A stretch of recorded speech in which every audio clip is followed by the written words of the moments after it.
오늘도 목요일 고난주간 새벽기도에 함께 하시는 우리 모든 성도님들을 축복합니다. 이 시간 우리의 마음을 주님께 온전히 올려드리며 함께 찬양하도록 하겠습니다. 십자가의 그 무거운 짐을 지고 결국엔 우리를 위하여 자신을 희생해 주신 예수님의 그 고난을 우리가 생각하면서 함께 찬양하기를 원합니다.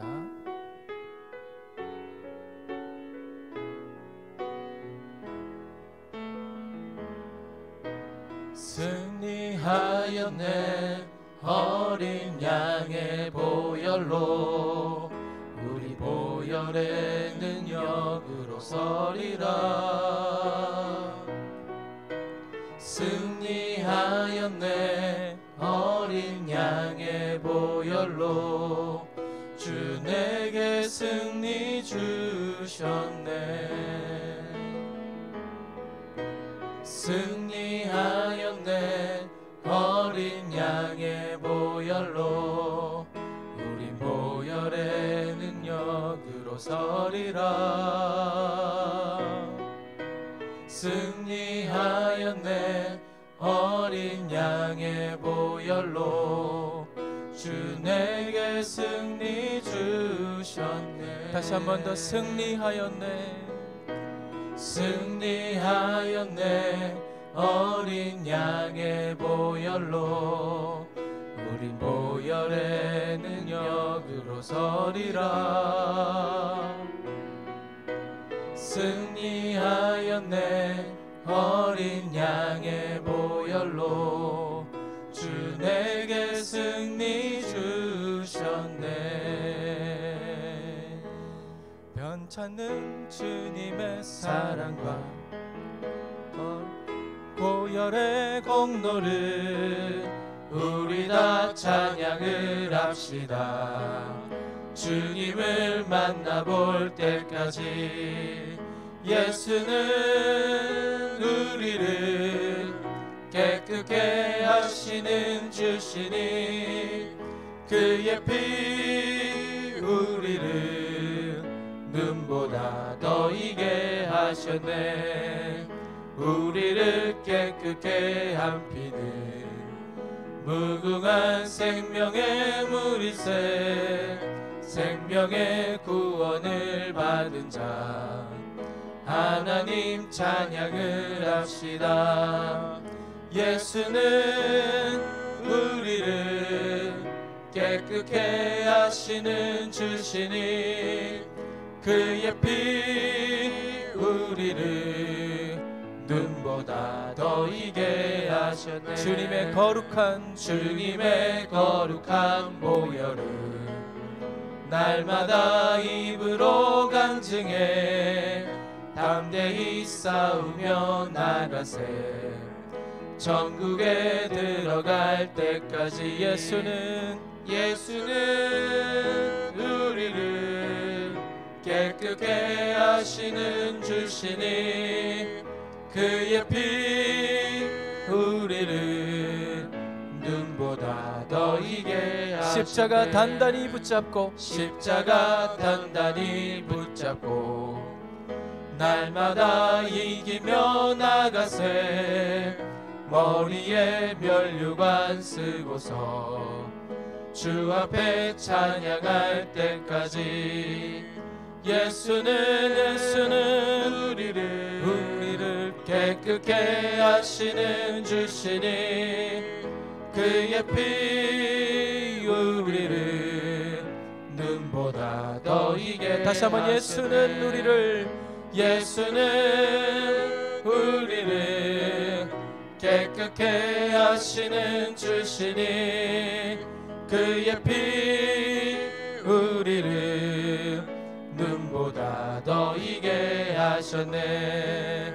주의 음성을 내가 들으니 사랑한단 말일세. 믿는 마음으로 주께 가오니 나를 영접하소서. 내가 매일 십자가 앞에 더 가까이 가오니 구세주의 흘린 보배 피로써 나를 정케 하소서. 주여 넓으신 은혜 베푸사 나를 받아주시고 나의 품은 뜻 주의 뜻같이 되게 하여 주소서. 내가 매일 십자가 앞에 더 가까이 가오니 구세주의 흘린 보배 피로써 나를 정케 하소서. 주의 보좌로 나갈 때에 어찌하니 기쁠까. 주의 얼굴을 항상 배우니 더욱 친근합니다. 내가 매일 십자가 앞에 더 가까이 가오니 구세주의 흘린 보배 피로써 나를 정케 하소서. 우리 구주의 넓은 사랑을 측량할 자 없으며 주가 주시는 참된 기쁨도 헤아릴 수 없도다. 내가 매일 십자가 앞에 더 가까이 가오니 구세주의 흘린 보배 피로써 나를 다시 한 번 더 우리 구주의 넓은 사랑을 찬양합니다. 우리 구주의 넓은 사랑을 측량할 자 없으며 주가 주시는 참된 기쁨도 헤아릴 수 없도다. 내가 매일 십자가 앞에 더 가까이 가오니 구세주의 흘린 보배 피로써 나를 정. 다시 한 번 더 내가 매일 십자가 앞에 더 가까이 가오니 구세주의 흘린 보배 피로써 나를 정케 하소서. 내가 매일 십자가 앞에 더 가까이 가오니 구세주의 흘린 보배 피로써 나를 정케 하소서. 보혈을 지나 하나님 품으로 보혈을 지나 아버지 품으로 보혈을 지나 하나님 품으로 한 걸음씩 나가네. 보혈을 지나 하나님 품으로 보혈을 지나 아버지 품으로 보혈을 지나 하나님 품으로 한 걸음씩 나가네. 존귀한 주 보혈이 내 영을 새롭게 하시네. 존귀한 주 보혈이 내 영을 새롭게. 다시 한번 존귀한 주 보혈이 주 보혈이 내 영을 새롭게 하시네. 존귀한 주 보혈이 내 영을 새롭게 다시 한 번만 더 존귀한 주 보혈이 존귀한 주 보혈이 내 영을 새롭게 하시네. 존귀한 주 보혈이 내 영을 새롭게 하네. 우리 시간 기도하실 때 하나님, 오늘도 말씀을 통하여 주님의 십자가 앞으로 한 걸음 더 나아가는 오늘 이 시간 되게 하여 주옵소서.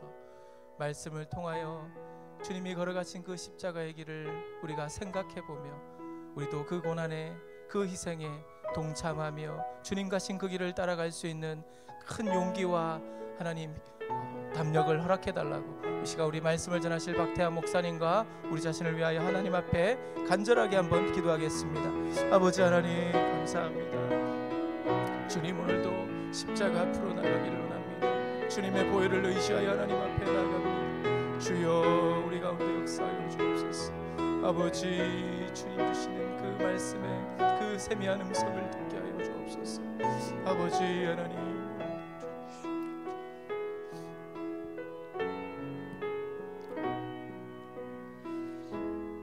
이 새벽도 주님 앞에 나왔습니다.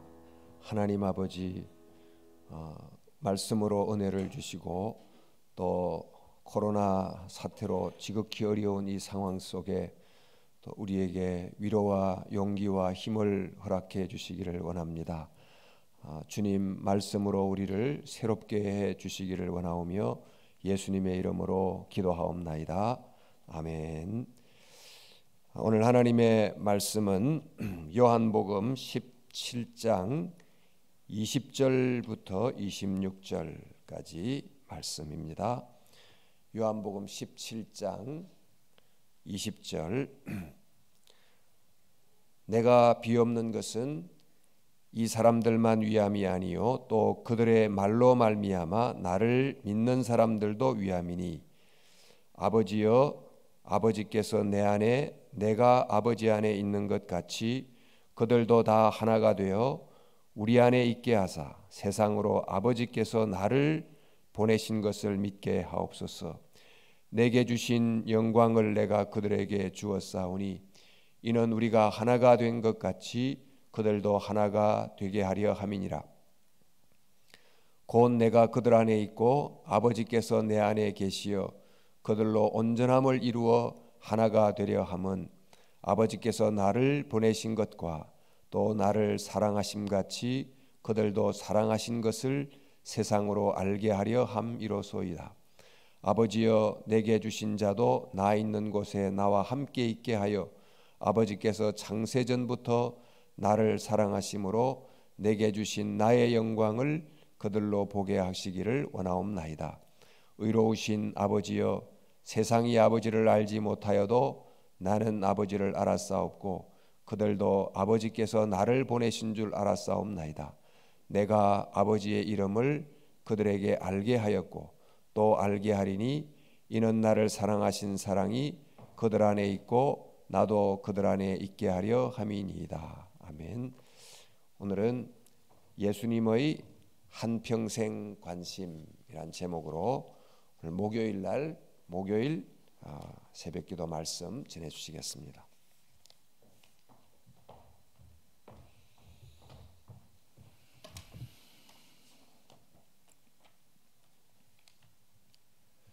사람은 한평생 무엇인가에 관심을 갖고 살아갑니다. 오늘 본문 23절 말씀을 보면요, 온전함이라는 단어가 나옵니다. 우리가 이왕 인생 살아갈 때 온전한 인생을 살려면요, 그 관심의 대상을 잘 정해야 합니다. 요즘 여러분 무엇에 최고의 관심을 두고 있습니까? 이번 총선 누가 뽑힐까? 어느 당이 이길까? 거기에 많은 관심을 두고 있습니까? 재난 구호금 나도 받을 수 있을까? 얼마나 받게 될까? 거기에 관심을 두고 있습니까? 이 코로나 사태 언제까지 갈까? 내가 주식을 사놓은 게 있는데 이게 문제가 있네. 부동산에 어떤 영향을 줄까? 나라 경제 어떻게 될까? 여기에 많은 관심을 두고 있습니까? 이 모든 것 우리가 관심을 둘 수밖에 없는 것이지요. 하지만 이것에 공통점이 있습니다. 결코 영원한 가치를 줄 만한 그러한 관심은 아니라는 것입니다. 우리가 한평생 숨을 거둔 그 순간까지 지속적으로 관심을 가질 만한 것은 아니라는 것입니다.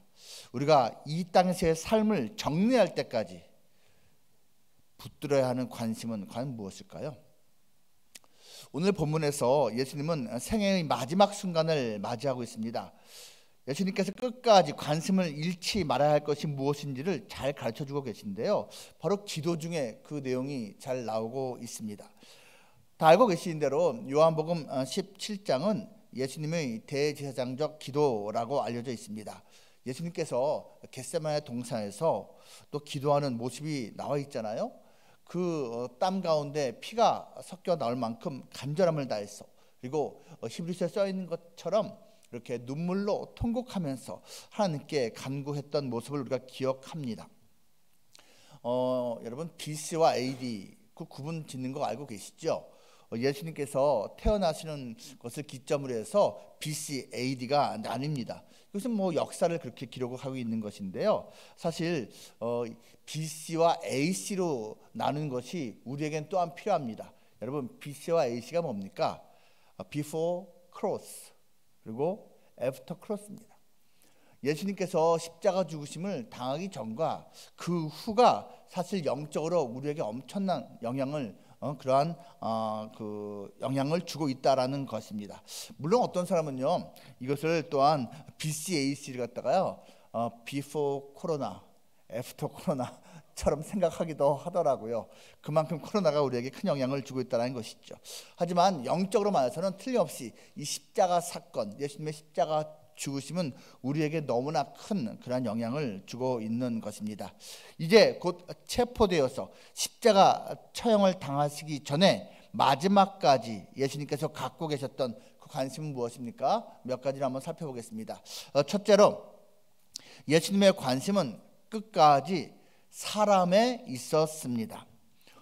요한복음 17장 전체를 우리가 구석구석 살피기를 원하는데요. 좀 몇 군데를 찾아서 살피겠습니다. 17장 2절 말씀입니다.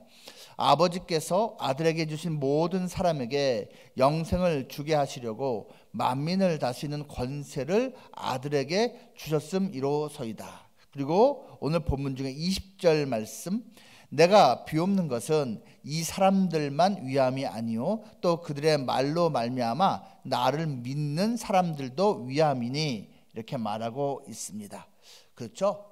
예수님께서는요 그 사랑하는 제자들을 위해서 기도하셨고 또 그 제자들을 통해서 그 복음의 말씀을 듣고 예수님을 믿게 될 그 사람들을 위해서 또 교회를 위해서 이렇게 기도하셨다라는 것입니다. 사실 예수님께서 사람에 대해서 관심 가진 건요 그 공생의 처음 그 시작부터 잘 나타나고 있습니다. 예수님께서 베드로와 그 형제 안드레를 처음 제자로 부르신 장면이 마태복음 4장에 잘 나와 있는데요. 19절 말씀 보면 그 유명한 말씀, 예수님께서 그 형제들에게 이렇게 말합니다. 나를 따라와라. 내가 너희를 사람을 낚는 어부가 되게 해주겠다 라고 말씀하십니다. 한평생 어부로 살던 그들에게 말씀하신 것이 사람을 낚는 어부로 만들겠다라는 것입니다. 그렇습니다. 예수님의 관심은요 처음부터 끝까지 사람, 좀 더 구체적으로 그 사람의 영혼인 것입니다. 당시에 이미 수십 년 동안 으리으리한 성전이 건축되어지고 있었습니다. 예수님 별 관심 갖지 않았습니다. 내 인기가 얼마나 될까? 자, 오늘은 내 설교를 듣고선 클릭을 몇 사람이 했을까? 좋아요를 몇 사람이 눌렀나? 이거 큰 관심 갖지 않았습니다. 아유, 내가 이렇게 해갖고선 나중에 이제 얼마나 많은 돈을 벌 수 있을까? 또 내가 이렇게 목회사역, 목양사역 해갖고선 과연 경제적으로 문제가 이제 없을까? 이런 거에 대해서 큰 관심 갖지 않았습니다. 예수님의 최종적인 최고의 관심은 사람에게, 그 영혼에게 있었다라는 것입니다. 예수님의 제자들과 그들을 통해 전도된 자들을 위해서 끝까지 예수님은 관심과 애정을 갖고 또 기도해 주셨습니다. 장차 세워질 교회를 위해서 미리 기도하신 예수님, 그리고 지금도 하나님 우편에서 우리를 위해 기도하고 계신 예수님을 우리가 기억해야 할 것입니다. 한 영혼의 소중함을 알고 있습니까? 세상 모든 것을 다 줘도 한 생명과 바꿀 수는 없는 것 아니겠습니까? 그래서 여러분, 우리 옆에 있는 그 한 사람의 영혼을 실족해 만들면 안 됩니다. 넘어지게 만들면 안 되는 거예요. 예수님도 그것을 조심하셨던 것 같아요. 그래서요, 요한복음 16장 1절 말씀 보면 이렇게 말합니다. 내가 이것을 너희에게 이르면 너희로 실족하지 않게 하려 함이니. 예수님도 조심하셨던 것 같아요. 실족해 하는 자, 그게 얼마나 큰 잘못이냐면요, 누가복음 17장 2절 말씀 보면 차라리 그 누군가를, 어린아이 하나를 실족해 할 바에야 그 목에 연자 맷돌을 달고 바다에 빠진 게 차라리 더 낫다라고 말씀하실 정도입니다. 특별히 예수님께서는요, 소외받는 사람, 약한 사람, 가난한 사람에게 더 큰 관심을 보이셨던 것 같습니다. 예수님께서 공적인 생애를 처음 시작하실 때 특별히 회당에서 하나님 말씀을 가지고 선포하시면서 시작하셨잖아요. 그것이 누가복음 4장에 잘 나와 있는데요, 바로 17절부터 19절까지 말씀입니다. 이렇게 예수님께서 이사야의 글을 인용을 하셨죠. 선지자 이사야의 글을 드리거늘 책을 펴서 이렇게 기록된 데를 찾으시니 곧 주의 성령이 내게 임하셨으니 이는 가난한 자에게 복음을 전하게 하시려고 내게 기름을 부으시고 나를 보내사 포로된 자에게 자유를, 눈먼 자에게 다시 보게 함을 전파하며 눌린 자를 자유롭게 하고 주의 은혜의 해를 전파하게 하려 하심이라 하였더라. 그렇습니다. 예수님께서는요, 그 두꺼운 성경책 중에서 특별히 오늘 이 이사야의 글을 먼저 가지고 선포하시면서 그 거룩한 공생애를 시작하셨던 것입니다. 가난한 자, 또 포로된 자, 눈먼 자, 눌린 자, 그들을 특별히 예수님께서는 기억하셨던 것입니다. 종교적인 열심을 가지고 사람을 죽이는 사람들이 종종 있습니다. 예를 들면요, 예수님께서 어떤 안식일에 18년 동안 구부러져서 살던 여인을 고쳐주셨는데요, 하필 왜 안식일에 그 여인을 고쳐주었냐고 시비를 거는 회당장이 있었고 또 종교 지도자들이 있었습니다. 여러분, 사람이요, 이렇게 한번 속이 꼬이면요, 이렇게 못된 말을 할 수가 있는 것입니다. 그 여인이 18년 동안 억눌려 있고 포로된 모습에서 자유를 얻고 고침받은 것이 참으로 하나님께 영광 돌릴 일인데 오히려 그들은 그렇게 반응을 했던 것입니다. 어떤 유명한 목사님이 있었는데요, 이분께서 정말 실력도 있고 또 영성도 있고 열심을 다해 한국교회를 섬기신 그러한 선배님입니다. 이분이요, 한 번은 이제 좀 곤혹스러운 일을 당하신 적이 있는데 사건이 이렇습니다. 오랜 시간 동안 이 목사님을 도와준 미국 선교사님이 있었어요. 근데 그 미국 선교사님이요, 이제 그 사명을 다하고 드디어 고국으로 돌아가게 됐습니다. 근데 비행기를 타고 돌아가는 게 아니에요. 옛날 얘기이기 때문에요, 배를 타고, 그것도 군함을 타고 이제 고국으로 돌아가게 됐습니다. 근데 하필이면 떠나는 날이 주일날이었어요. 그래서 이 목사님이요, 열심히 담임 목회를 했기 때문에 담임 목회를 이제 주일 끝내고 택시를 타고 부랴부랴 한국까지 가서 이제 배웅을 잘 해드렸습니다. 그런데요, 나중에 이것이 알려졌습니다. 주일에 택시를 타고 돈을 썼다라는 것이 그 교단에 알려졌어요. 그래서 이 사건을 총회에서 다뤘습니다. 총회에서 주일에 돈 쓴 이 목사님, 이분이 담임 목회만 한 것이 아니라 신학교에서 교수 일도 같이 하셨는데요, 그 교수직을 박탈했습니다. 주일날 택시 타는 영성으로 어떻게 학생들을, 전도사들을 가르칠 수 있느냐는 이유였습니다. 여러분, 이런 것을 어떻게 생각하십니까? 사람을 생각하기보단 다른 그 무언가를 더 생각하는 것 같지 않습니까? 제가 여기서 사람이라고 말하는 것은요, 그 사람의 영혼을 주로 지칭하는 것입니다. 낭만 닥터 김사부라는 그러한 재미있는 드라마가 시즌 1 그리고 2까지 끝났습니다. 여러분, 그 시즌 1에서요 어떤 장면이 나오는지 아십니까? 이제 그 김사부라는 주인공, 그 사람의 후배로 나오는 젊은 의사 유연석 씨가 맡았던 역할 같은데요. 이런 질문을 김사부에게 합니다. 선생님은 혈관, 심장, 일반외과 이것저것 다 잘하는데 도대체 뭐 전문입니까? 이렇게 질문을 해요. 그랬더니 김사부가, 그 한석규 씨가 맡았던 역할이죠, 그것을 듣고 이렇게 대답을 합니다. 나? 사람 살리는 거, 그게 내 전공이야. 이렇게 대답을 합니다. 제가 그 장면을 보면서 탁 무릎을 쳤습니다. 여러분, 뭐 심장 고치고 혈관 잘 이어주고 또 일반외과 여기저기 잘 꿰매주고 다 필요해요. 근데 이 모든 것은 결국 사람 살리는 거예요. 의사는 이거 전공이면 되는 겁니다. 이것이 전문이면 되는 거예요. 우리가 가질 최고의 관심은 무엇이냐? 뭐 잘 섬기고 또 이렇게 도와주고 잘 가르치고 여러 가지 봉사하고 다 필요합니다. 근데 이것의 결론이 뭐예요? 그 영혼 살리는 겁니다. 사람을 살리는 거라는 이야기입니다.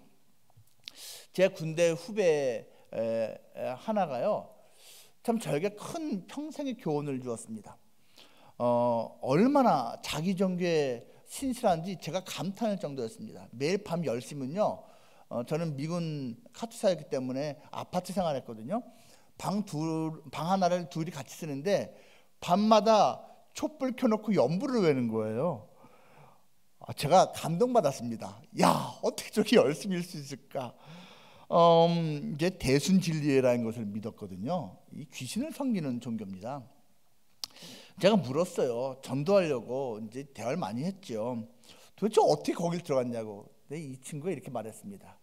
자기 부모님이 남묘 호랭개교를 시골에서 너무 열심히 믿어서 항상 꿈이, 나는 서울에 있는 대학교 가면은 나는 교회 나갈 거야, 나는 기독교 교회 나갈 거야 라고 이렇게 마음 다짐을 가졌다는 거예요. 그리고 정말 서울에 있는 학교로 왔어요. 그리고선 누가 시키지도 않았는데 자기가 알아서 그 학교 근처에 있는 어떤 교회를 4번을 나갔답니다. 한 달 동안 나갔대요. 근데 놀랍게도 한 달 동안 아무도 자기한테 말을 안 걸더래요.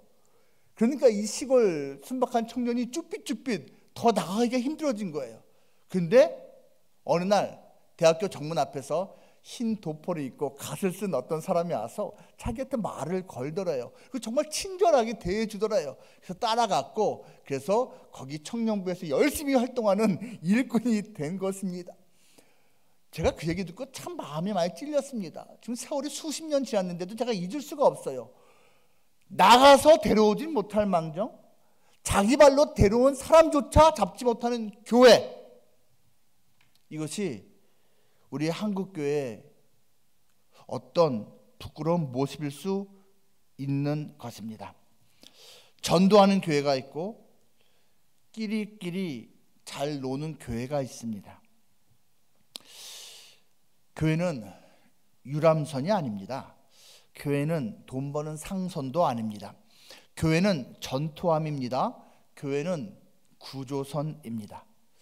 교회는 즐거운 마음으로 교제하는 곳이긴 하지만 놀이터는 아닙니다. 교회는 많은 사람들이 와서 찬송 부리고 환호하긴 하지만 클럽은 아닙니다. 오히려 그보다는 교회는 야전병원입니다. 그리고 워룸입니다. 그 전투 전쟁 상황실이라는 것입니다. 한 사람의 영혼에 대해서 우리는 얼마나 많은 관심을 갖고 있습니까? 히브리서 9장 27절이 이렇게 선포하고 있죠. 한 번 죽는 것은 사람에게 정한 일이라고, 그리고 그 외에는 심판이 있으리니. 우리는 잘 알고 있습니다.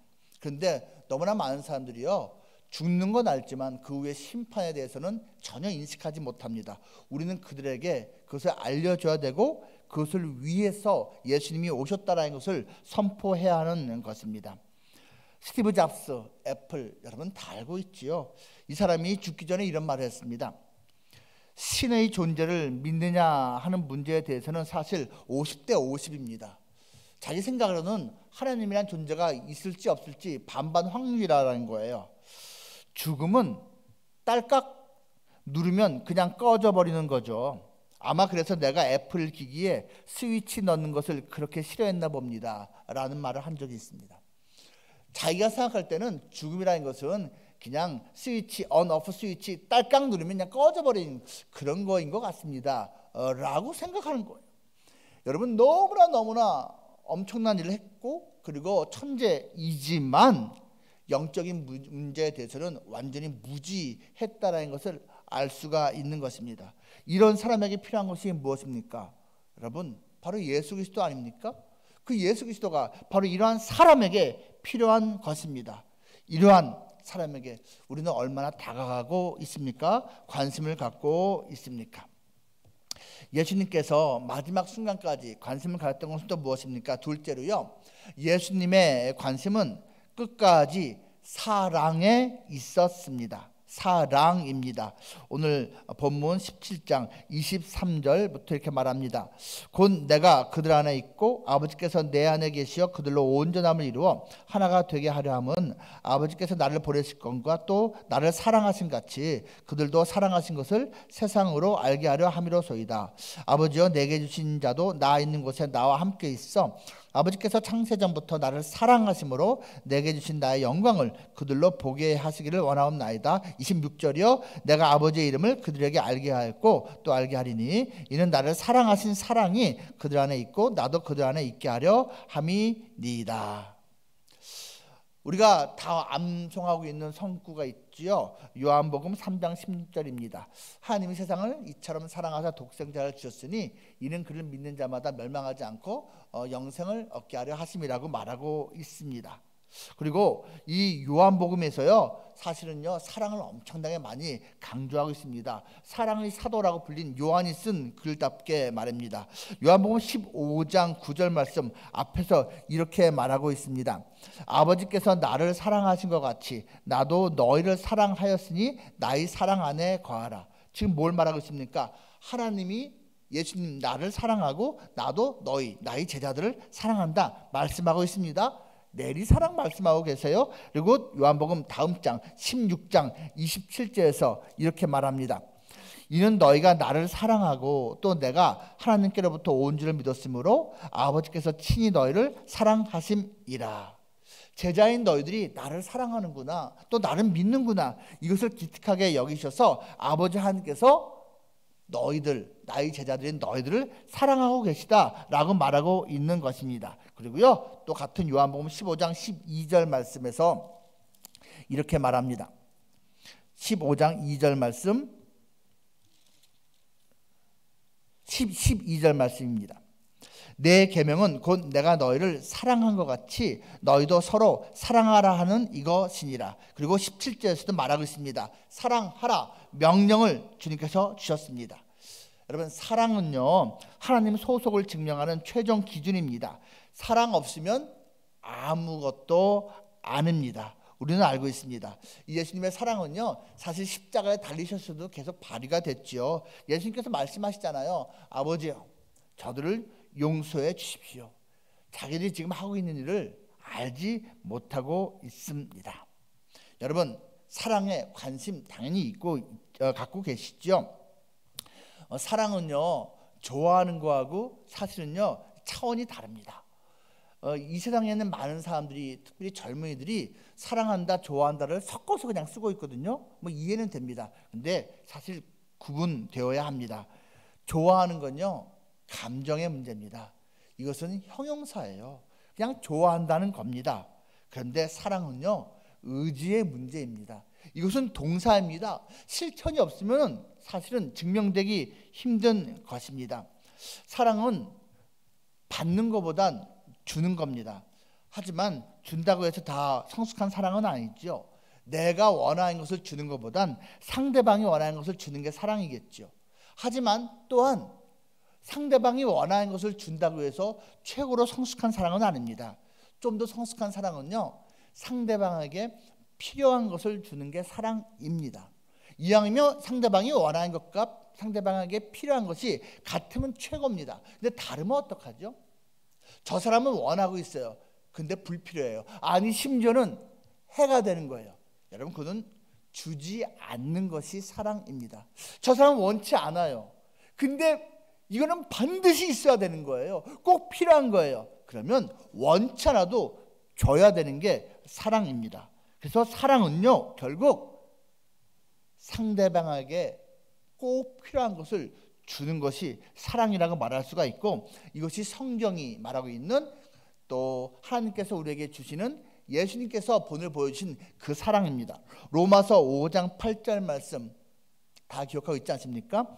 우리가 아직 죄인 되었을 때에 그리스도께서 우리를 위하여 죽으심으로 하나님께서 우리에 대한 자기의 사랑을 확실히 증거하셨느니라. 여러분, 우리 가운데 그 누가 자발적으로 먼저 하나님의 사랑이 필요해요, 예수님이 우리를 위해 죽으셔야 돼요 라고 말했습니까? 예수님이 우리에게 필요하다고 먼저 깨달아 알아서 요구한 사람이 누가 있습니까? 아닙니다. 하나님이 먼저 주셨습니다. 예수님께서 우리를 위해서 먼저 죽으신 거지 우리가 그것이 필요하다고 요구한 것이 아니란 이야기입니다. 우리는 몰랐습니다. 심지어는 원치 않는 경우도 많았습니다. 그런데 예수님께서 우리를 위해서 먼저 죽으셨습니다. 하나님이 먼저 보내주셨습니다. 이 사랑 가운데 용서와 용납이 포함되는 것입니다. 예수님께서요, 이제 그 마지막 겟세마네에서 기도할 때 이 사랑 보여주셨고요. 또 이 예수님께서요, 마지막 십자가에서 사랑 보여주셨고요. 사실은요, 또 그 후에 부활하신 다음에도 이 사랑을 너무너무 잘 보여주셨는데요. 우리가 알고 있는 대로 요한복음 21장에서 베드로와 또 그 동료들이 밤새도록 디베라 바다에서 갈릴리 호수에서 그물질을 했지만 물고기 한 마리도 못 잡고 고생했던 그 순간 예수님이 다시 나타나심으로써 또 이 사랑을 보여주었습니다. 다 기억하고 계시죠? 밤새도록 수고했어요. 근데 물고기를 하도 못 잡았어요. 그때 그 어스름한 새벽에 예수님께서 나타나셔서 그물을 오른편에 던지라고 했고요, 물고기를 엄청나게 많이 잡았어요. 153마리를 잡았다라고 되어 있습니다. 그리고 거기서 베드로를 회복시켜 주십니다. 베드로를 어떻게 회복시켜 주셨습니까? 처음 베드로가 예수님 만났을 때, 처음 만난 건지 한 두세 번째 만난 건지 정확하지는 않지만 그때도 마찬가지로 물고기를 못 잡고 고생했을 때 예수님께서 그물을 깊은 데 던지라고 해서 많은 물고기 잡지 않았습니까? 바로 그때의 상황이 사실 3년 만에 재현된 듯한 분위기입니다. 자, 무트로 내려왔습니다. 그때가 새벽이었습니다. 그 새벽에 사실 베드로가 예수님을 부인하지 않았습니까? 예수님께서 숯불을 미리 만들어 놓고 그렇게 물고기를 구우셨습니다. 떡을 구우셨습니다. 그 숯불 가에서 베드로가 예수님을 부인하지 않았습니까? 마지막 최후의 만찬 때, 그 성찬 때, 떡을 뗄 때 그 떡을 먹으면서 그 베드로가 호언장담하지 않았습니까? 다른 사람들은 다 예수님을 부인하고 도망가더라도 나는 그렇게 하지 않을 거라고. 근데 결국 그렇게 되었지요. 그 베드로에게 예수님께서 3번이나 묻지 않으셨습니까? 네가 나를 사랑하느냐? 네가 나를 사랑하느냐? 네가 나를 사랑하느냐? 3번씩이나 물은 이유가 뭘까요? 3번씩이나 부인했기 때문 아니겠습니까? 그럼으로써 그 베드로 용서했다라는 것을, 내가 너를 사랑한다라는 것을 그렇게 연출로서 보여주신 것입니다. 그렇습니다. 예수님의 관심은 끝까지 사랑에 있었습니다. 그렇기 때문에 요한복음 17장 9절 말씀 보면요, 그 예수님의 제자들을 위해서 기도하신다라는 내용이 나오고, 또한 같은 17장 20절 말씀 보면 그 제자들을 통해서 복음을 듣고 예수님을 만나는 그 후대 사람들, 후배들, 교회를 위해서도 예수님께서 기도하는 장면이 나오고 있는 것입니다. 여러분, 이 예수님의 사랑 우리도 관심 갖고 따라가야 하지 않겠습니까? 마지막 셋째로요, 예수님께서 끝까지 관심 보여주신 것, 그것은 바로 사명입니다. 예수님 관심 끝까지 사명에 있었습니다. 17장 4절 말씀, 아버지께서 내게 하라고 주신 일을 내가 이루어 아버지를 이 세상에서 영화롭게 하옵사오니 말하고 있습니다. 내게 하라고 주신 일, 이것을 사명이라고 하는 겁니다. 방금 제가 말씀드린 디베라 바닷가에서 예수님께서 베드로 회복시켜 주시면서 또 사명을 동시에 주시지 않았습니까? 예수님께서는요, 자기가 사명을 감당했을 뿐만 아니라 다 이루었다고 말합니다. 동시에 사명을 그 제자들에게 부여해 주셨습니다. 사명, 이 단어는 라틴어, 고대 로마어로 미시오라고 한다는 거 다 알고 계시지요? 보내다라는 뜻이 원래의 뜻입니다. 그렇습니다. 여러분, 21절, 23절, 25절 말씀 계속 반복되어 나오는 말이 있어요. 하나님 아버지께서 나를 보내셨다. 하나님이 보내셨다 반복하고 있고요. 마찬가지로 18절에서는요, 예수님이 우리를 보내셨다라고 말하고 있습니다. 우리는 부름받은 자이며 동시에 보냄받은 자들입니다. 각 가정으로요, 각 직장으로요. 어떤 사람은 북한을, 어떤 사람은 저 일본을, 어떤 사람은 미지의 그곳을 품고 또 그곳에 파송받지요. 사도행전 1장 8절 말씀 다 우리는 기억하고 있습니다. 오직 성령이 너에게 임하시면 너희가 권능을 받고 예루살렘과 온 유대와 사마리아와 땅까지 이르러 내 증인이 되리라고 예수님께서 말씀하셨습니다. 여러분, 이것을 대위임 명령이라고 하죠. 커다란 그러한 명령입니다. Great Commandment예요. 위대한 명령을 주셨어요. 그리고 사랑하라고 말씀하신 것은요, 위대한 계명을 주신 거죠. 위대한 계명, Great Commission을 주신 거죠. 이 두 가지가 우리가 받들어야 될 그러한 것 아니겠습니까? 왜 예루살렘과 온 유대와 사마리아와 땅끝을 구분해서 말씀하셨을까요? 그 중에 하나가 이것입니다. 예루살렘은 내가 예수님을 만난 그곳입니다. 온 유대는요, 내가 관심만 가지면 나아갈 수 있고 만날 수 있는 사람들입니다. 사마리아는요, 내가 꺼리는 곳입니다. 접촉하기 싫은 곳, 가기 힘든 곳, 사마리아입니다. 땅끝은 알지 못하는 곳, 내가 아직 가보지 못한 곳. 하나님께서는요, 사명에 따라서 이렇게 너는 예루살렘에서 너희 가정에서 복음화해, 이것이 너에게 준 사명이야 하시기도 하고, 야, 너 직장 내가 거기 보낸 거 거기 복음화하기 위해서야. 너 그 학교 간 거, 너 그 사람들 만나는 거 그것을 복음화하기 위해서야. 유대를 주십니다. 야, 사마리아 네 상사, 야, 네 시부모님, 야, 그 사람들 좀 힘들지, 하지만 너에게 주어진 몫이야 말씀하십니다. 그리고 땅끝도 어떤 사람에겐 주십니다. 내 것을 포기하지 않으면 사명을 받지 못합니다.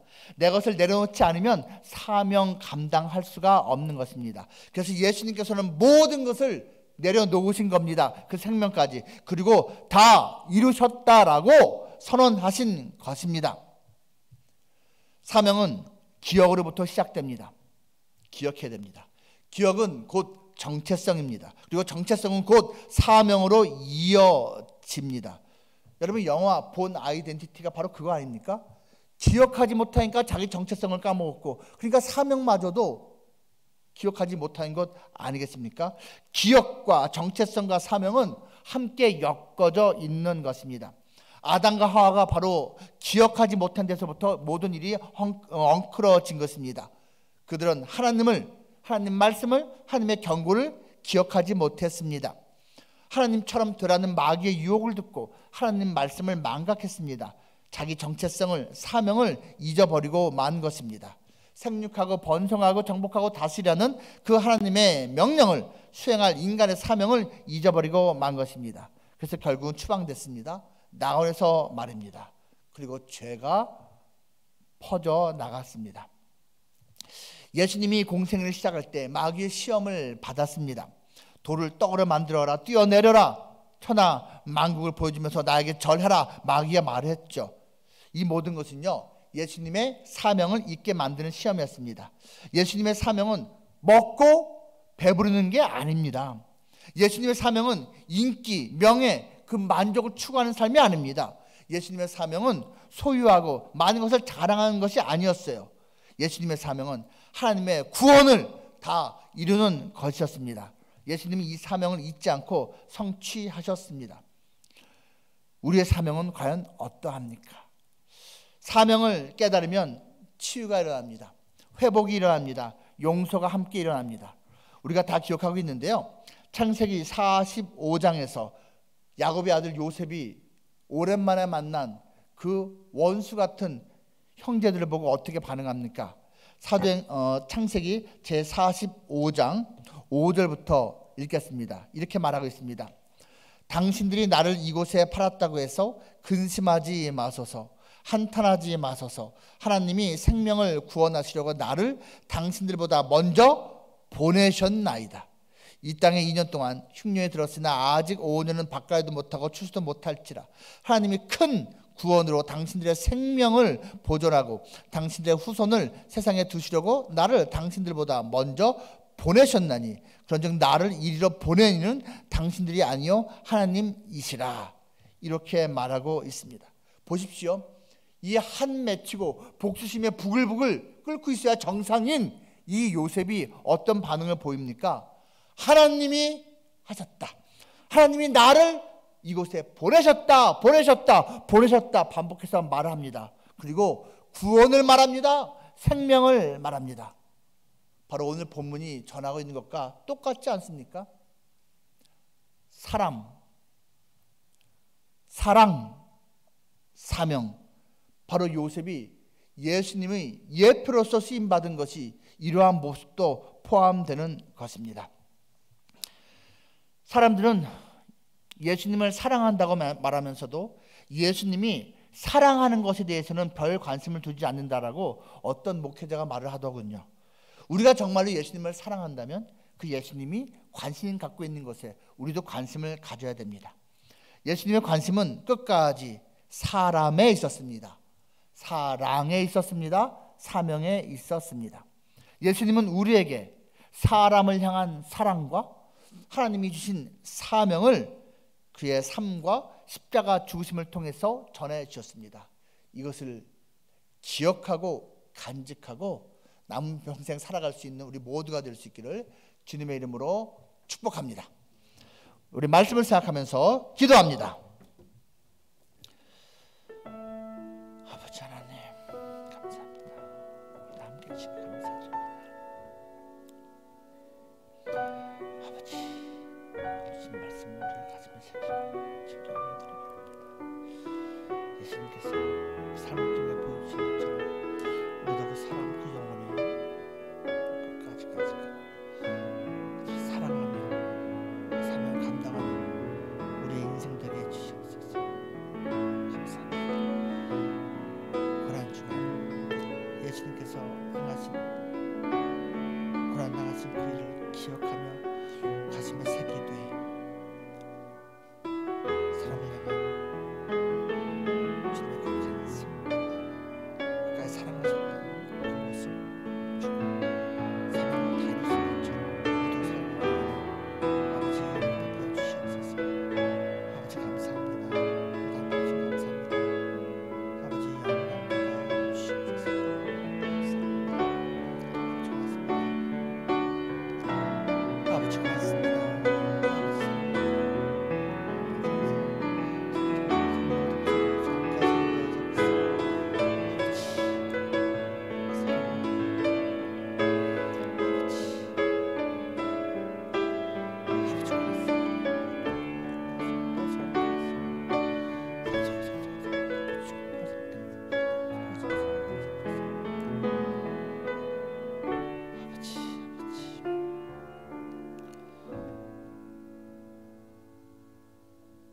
거룩하신 주님, 주님께서 마지막 최후의 순간까지 그 한 사람의 영혼을 놓고 기도하셨으며 끝까지 사랑의 본을 보이셨으며 그 사명 다 이루기까지 모든 것을 감당하셨음을 우리가 기억합니다. 그 예수님의 사람인 우리들이 이제 그 예수님 본받아 사람에 대해, 사랑에 대해, 사명에 대해 다시 한번 다짐을 하고 가슴에 새기고 살아갈 수 있도록 은혜를 베풀어 주시옵소서. 예수님 이름으로 기도합니다. 아멘.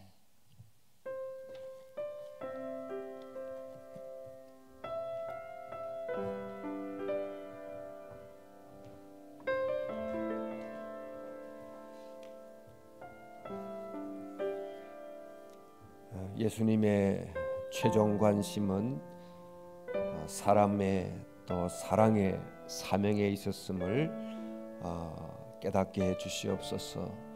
또 우리 말씀을 생각하면서 한 번 더 우리의 최종 관심이 무엇인지, 또 나를 이끌어가는 핵심 관심이 무엇인지, 또 참 주님이 오늘 이 말씀을 통해서 무엇에 관심을 가지라고 우리에게 새롭게 깨닫게 해주시는지, 또 우리 자신을 또 살펴보면서 한 번 더 주신 말씀 기억하면서 기도하겠습니다. 하나님 아버지, 오늘 말씀을 통해서 주님의 최종 관심이 또 사람과 사랑과 사명에 있었음을 알게 하시니 감사합니다.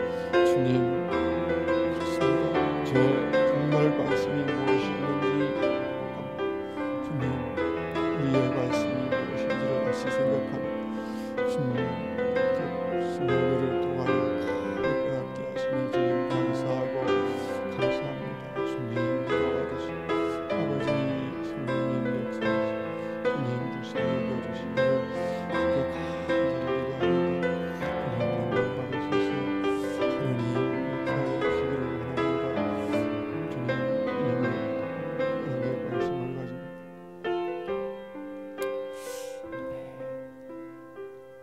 나라를 위한 기도 제목입니다. 정부가 사회적 거리두기를 2주간 더 연장했습니다. 온 국민이 적극 동참하여 감염 확산이 진정되고 확진자 수가 줄어들게 하소서. 대통령을 비롯한 위정자들이 하나님을 두려워하게 하시고 어려운 상황 속에서 국민들을 최선으로 보살필 수 있는 지혜와 용기를 주소서. 지금 이 사회는 코로나 바이러스 외에도 치명적인 죄악의 바이러스가 창궐하고 있습니다. 폭력과 엄난의 바이러스, 거짓과 비난의 바이러스가 예수의 복음으로 무너지게 하시고 건강한 개인과 사회로 회복되게 하소서. 나라를 위해서 기도하겠습니다.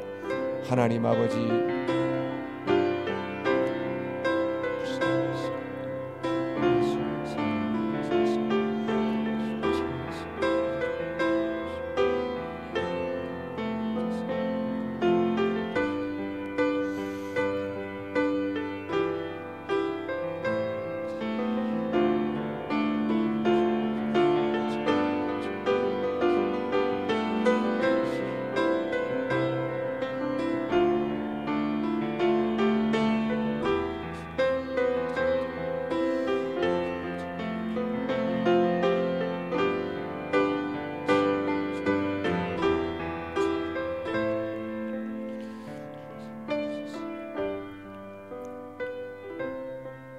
교회를 위한 기도 제목입니다. 종말의 시작과 완성이신 예수님을 바라보며 지금 있는 자리에서 거룩을 추구하고 이웃을 사랑하며 살게 하소서.